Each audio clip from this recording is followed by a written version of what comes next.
On this edition, the Sports Desk takes you to Kendall Field for some prep baseball, where the Spartans do something for the first time in years while playing the Tartars. And in JUCO baseball, the El Camino baseball team is faring better this time around than last season. How do they plan to get into the playoffs? At the track, the South Spartans host the North Saxons for a Pioneer League meet. And there are a few underclassmen running the day and the meet. Sports Desk peeps, that's not all coming your way, so get fired up because it starts right now.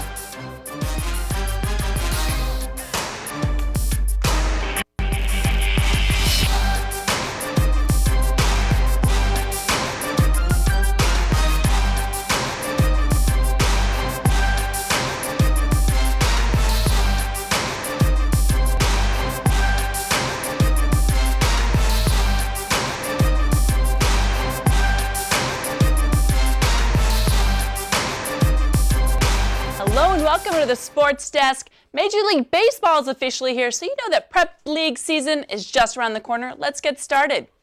The Torrance Tartars have long led the South Spartans in winning percentages, streaks, and player stats, but the Spartans are ready to change the momentum in their favor this season. But the big question, can they do it now? Let's go out to Kendall Field to check in with Ashley Morgado and Adam Soreo, who will bring us a game highlights of South versus Torrance. Thanks, Bonnie. That's right. Adam and I are here at Kendall Field, and let me tell you, this atmosphere is intense. These teams met earlier this week, and Adam, tell me how the game went. That's right, Ashley. They met earlier in the week, and the game went 9 innings, where the Torrance Tartars scored 3 runs in the bottom of the 9th to take the ultimate victory.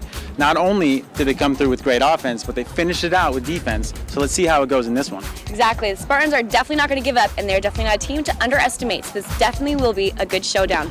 Let's see how it goes.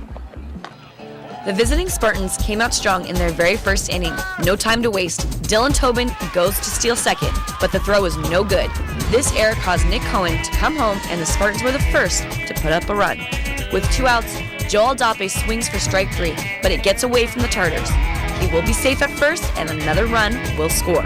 South got things going in the first and pressured Torrance with 2 runs. But now the Tartars had their chance. Runners at first and third, junior Jason D'Angelo singles to put up a score. Then, first baseman Jake Renzi then bunts over the runner to third, who will be called safe. In some trouble here with bases loaded, but Matt McGolan will get this strikeout to settle down his team. Too bad, next at bat, McGolan walks David Eros to make it now a tie score. Austin Eldridge will ground out to short, and just like that, it's a tie ball game after the first. Second inning, no damage done, except for this. Caught looking. McGowan with his second strikeout of the night, still tied at 2 apiece though. Leadoff for South, Dylan Tobin takes 1 for his team. He will go to first after coaches check him out and make sure he's okay. Gunnar Johnson, now at bat, hits a blooper that will score Tobin for a 3rd run. Spartans take the lead before ending their at-bats, and the score will stay at 3-2 for now. But more action happens later. We will pick this back up later in the show. That's right. We'll go back to Kendall Field at the end of the show to check in with Ashley and Adam about the rest of the game, and I think it's only going to get better. Let's hit the track now. North track team has dominated South the last few seasons, but North graduating key sprinters and field athletes leaves much to be desired when competing in the competitive Pioneer League. South is ready for a comeback, and in this meet, it's led by some key underclassmen. New Sports Desk reporter Aaron Giddens gives us a few highlights from the meet.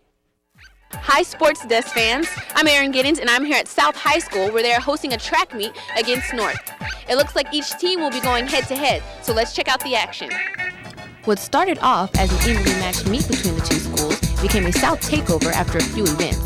The standout competitors for the Spartans dominated the track and helped each team take a big lead. Junior James Redmond says he won the boys 1600 by taking his coach's advice. My coach told me just to hang back from the beginning, maybe just stay a little bit behind, try to draft the other guy, and it worked pretty well. Freshman Alexis Henry climbs the girls' 100-meter race. You know what you have to do in order to win league? Just keep trying my hardest and give it all I got. 2 of South's top athletes left the competition in the dust and were not shy about saying so. I'm pretty used to being near the front, so I don't know. I mean, it's nice definitely coming in first. League competition is a lot less harder than CEF competition, so I just need to practice every day.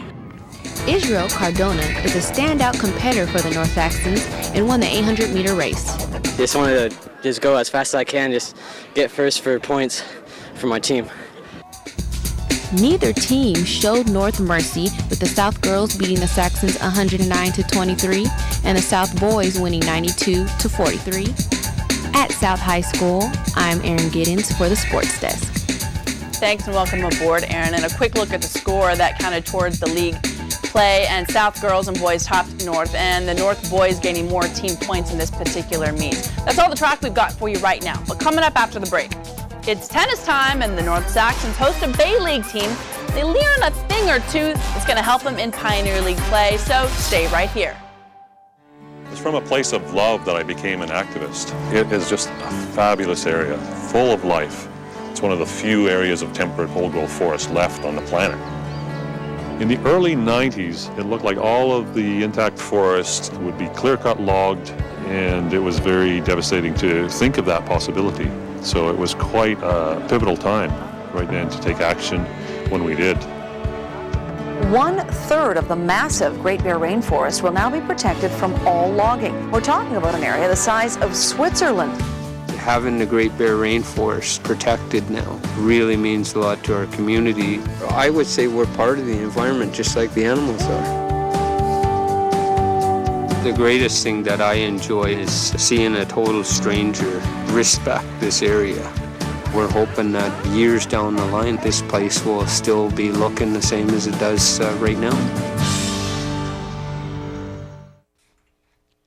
This year, the North tennis team is struggling as they have to rely on their singles players to pull them through matches. The team has only won this year when their singles have won 3 sets or more. In this match against Redondo from the Bay League, Brittany Johnson tells us if the singles game is going to pull them through again. The North Saxons are lined up and ready to take on the Redondo Union Seahawks in this non-league game. I caught up with head coach David Condiff before the matches began, and he talked to me about their matchups. Singles is going to be pretty tough. They got a really strong singles lineup. Last time we played, we didn't win any singles. I think we had 1 sub-singles won, and in doubles we won 3 or 4. So I'm hoping to get more doubles this time and maybe snag a couple singles. Because this is a non-league game that was supposed to happen at the beginning of the season, Coach Condiff says today's game is more about how well his doubles perform, and it's also about trying to improve on their singles play. Playing the top seed in singles play today is junior Vance Teams. Let's go ahead and check him out during his match play. Redondo with the serve in the backcourt, and Teams answers back with the backhanded swing. Redondo tries to end the play with a short floater into the forecourt, but Teams gets there in time and powers it right past Redondo. Teams has the serve and delivers a topspin to the forecourt. Redondo able to get behind the ball and send it to the backcourt. It doesn't look like either side is giving in, but just as it gets going, Redondo hits the ball into the net. Redondo will go on to win the match 6-0. Coach Condiff says Teams is a strong singles player, but along with his teammates, he does have some improving to do. Our singles have to perform better. Our doubles are getting pretty much up to where I need them to be, but my singles have to bring in more sets. Anytime that my singles win 3 or more sets, we win. Unfortunately, we haven't won 3 very often, so that's been getting us in a bit of a trouble. Sterling Abrams and Keith Yanji are the top seed doubles players for North. We picked this one up with North down 1. And here's Keith with not 1 unanswered serve, but 2 unanswered serve. Later on, here's Keith with the serve again. Redondo answers with a hit right back to Brad deep in the back court. It's a lot of cross-court action between Redondo and Brad right now, but Redondo is able to find a hole right in the center. The game didn't turn out much better than that for them. Redondo will go on to defeat them in doubles 6-1. I know North is glad this was a non-league game because Redondo Union swept the Saxons 13-5. Despite their loss against Redondo today, North has had some pretty good early season play, and with some strong help from their singles, it looks like they could be in the mix for a Pioneer League title. But that's further on down the line, and you have to keep checking back with the Sports Desk. Reporting from North High, I'm Brittany Johnson for the Sports Desk. Thanks, Brittany, for the wrap-up. Redondo pulls off the win, but North can take comfort in their league play this season's remaining matches. It's going to get them into better postseason contention. Let's take a look. North would go on to win a Pioneer League battle against El Segundo with a team score of 10 to Gundo's 8. The Saxons are now 2-2 in league, And Redondo took another win last week with an 11-7 score over South. South's overall record is 5-6. Coming up after the break, has the El Camino Warrior baseball team broken the curse of their dismal last season finish from last year? An in-studio reporter fills us in, so don't go anywhere. We're asking folks about marriage. You know, marriage makes me think of sports. You know, teamwork, dedication. Okay, let's see what people say. Let's say your marriage is a sport. What sport would it be? Basketball. Surfing. They have to be a team sport. A lot of back and forth. A lot of people watching. So how many people are influenced by your marriage? Hundreds. You really think about the ripple effect. It's like a wave. Want to improve your marriage? For ideas, go to foryourmarriage.org. A message from the Catholic Church. Hey Mom, here's something. Peripheral arterial disease. It's pain in your legs when you walk that goes away when you rest. Isn't that what Grandpa has? Yeah. It says it's diagnosed with a simple blood pressure test, and there are medications and treatment options. But if you ignore it, it can lead to amputation. And increase your risk for heart attack and stroke. Grandpa needs to go see the doctor. Poor circulation is never normal and increases your risk of heart attack, stroke, amputations, or death. If you have pain in your legs when you walk, see your doctor. Find out if you have PAD. Hi, I'm Hall of Famer Tony Gwynn. Keep an eye on the Sports Desk. Welcome back to the Sports Desk. We'll get back to the rest of the Spartans versus Tartars game. But first, let's talk some El Camino baseball with an old but new familiar face in Vice Salas. How are you?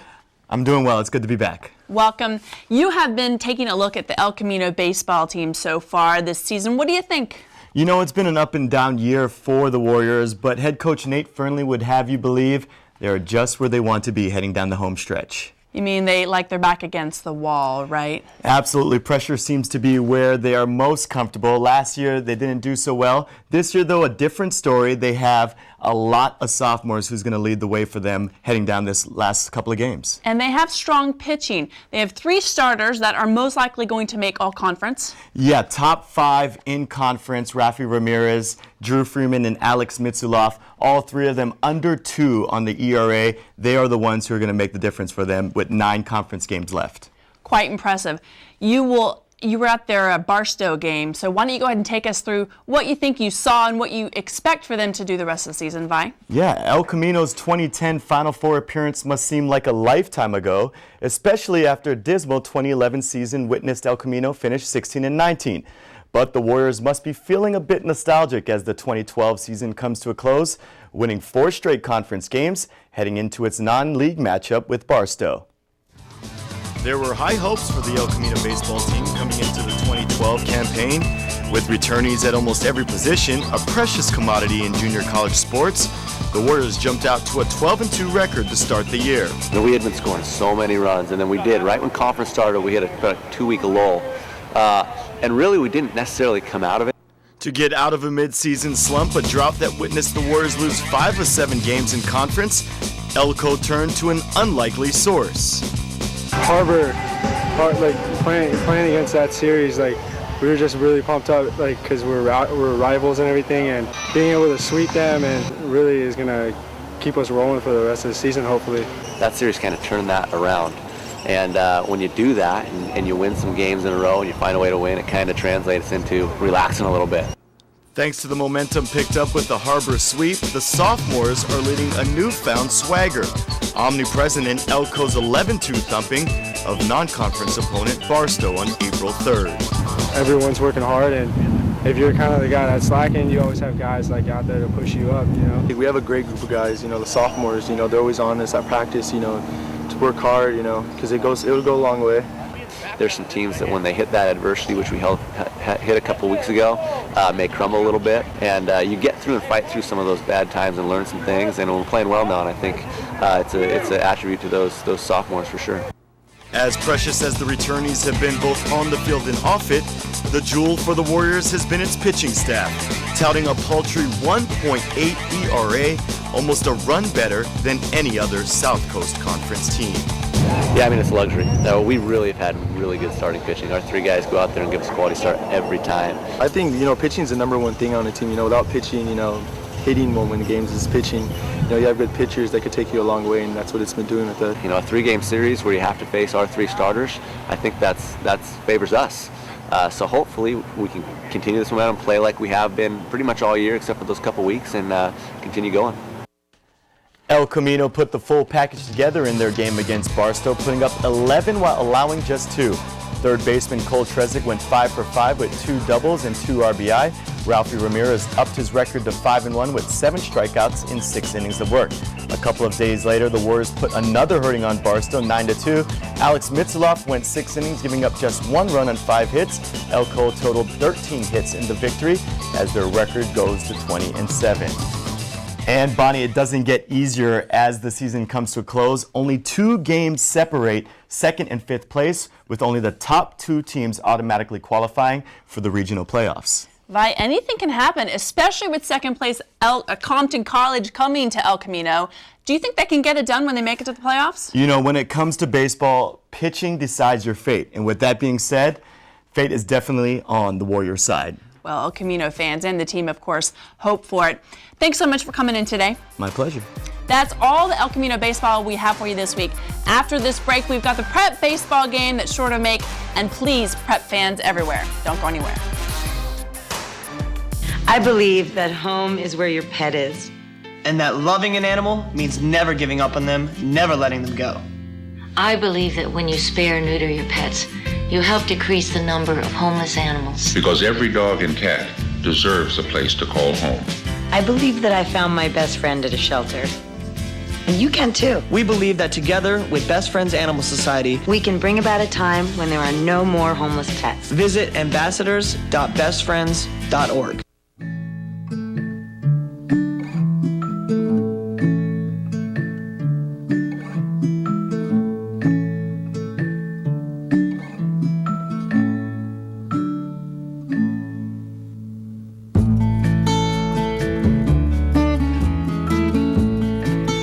The strongest families are built one moment at a time.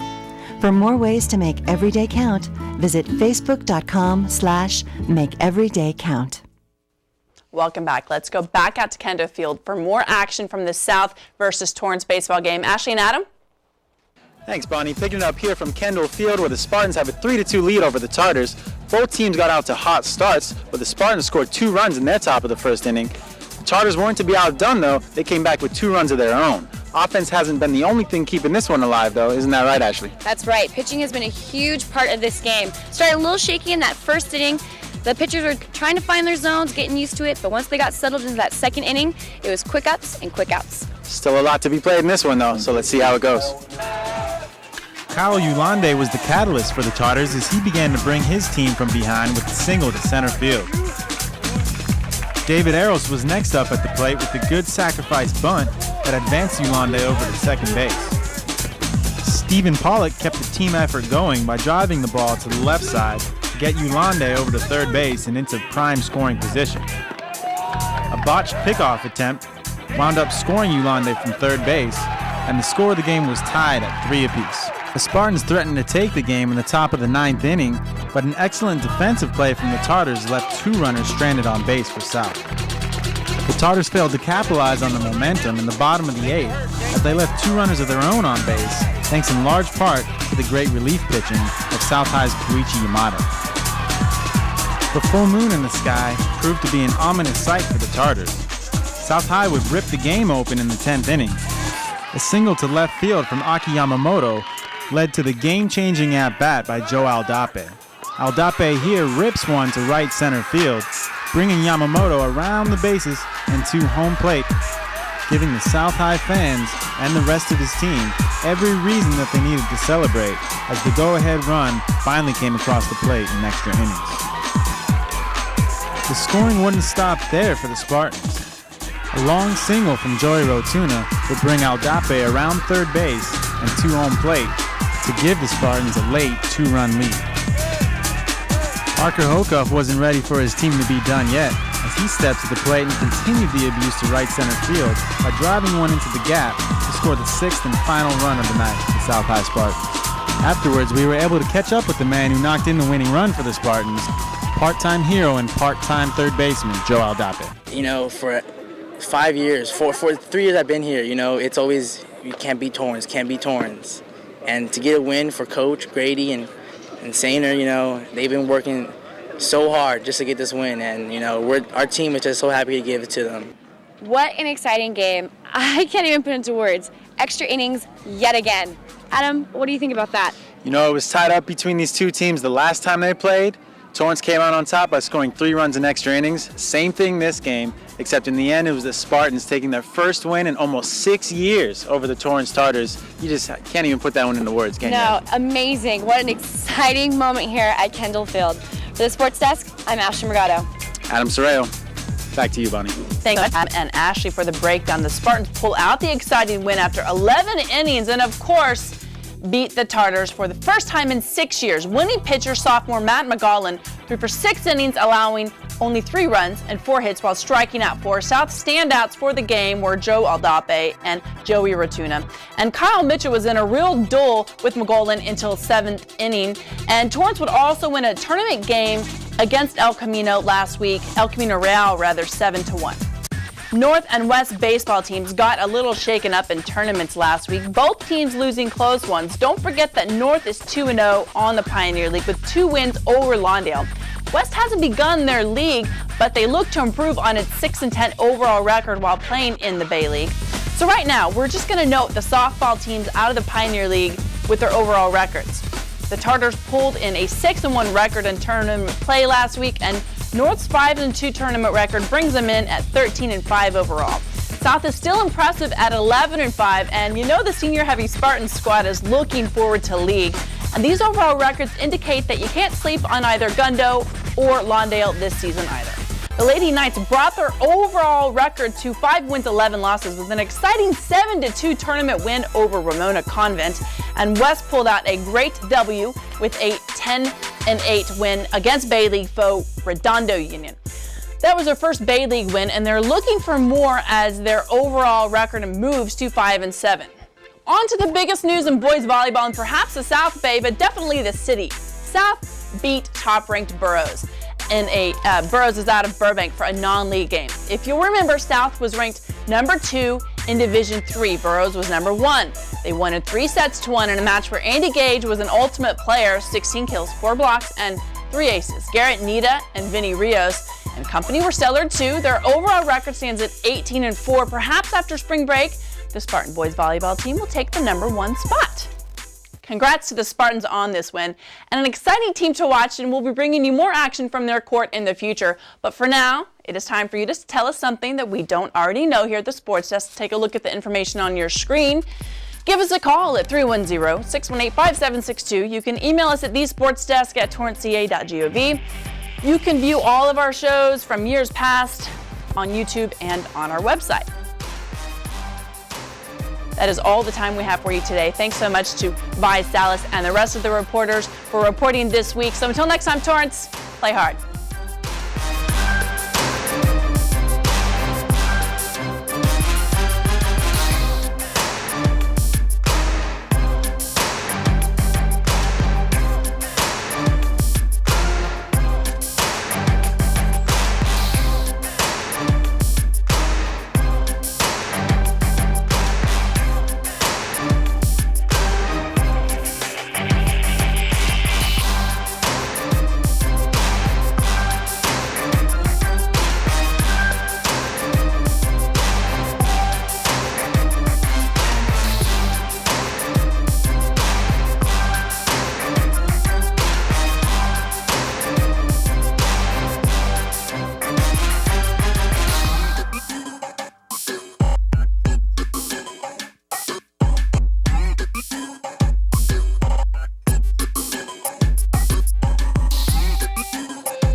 But the winning pitcher goes, if you score